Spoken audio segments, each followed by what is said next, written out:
Ngunyan, November 7 hasta November 9, magkakigwa po kita kay convention gabos po na environmental planner sa gabos na sa bilog na Pilipinas. Siya po dito sa Tuya. Aha. And maud po kay ni na ito nga ni may annual convention po ini na magapag-presentar man sa mga manlalay na mga paper and yung garibaga sa study Opo. and magkaigwa ki election of national officers.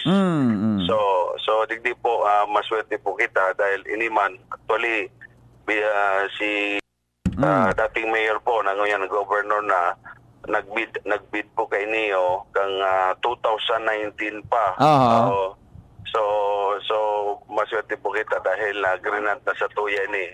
And then ito man ang promero man na garibagaso face to face na ngunyan. Opo. Kaya excited man sa mga tagibang ENP environmental plan sa iba.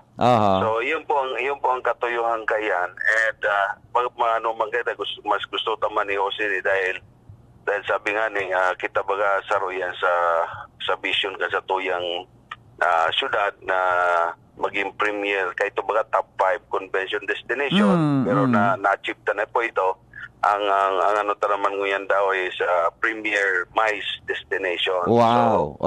Opo. So yun man ang magkakaigwa po ini magkakaigwa man ining mayor's night and then governor's night. So maswerte man po ang PIEP dahil full support man po ang lokal na gobyerno at syudad at ang probinsya po.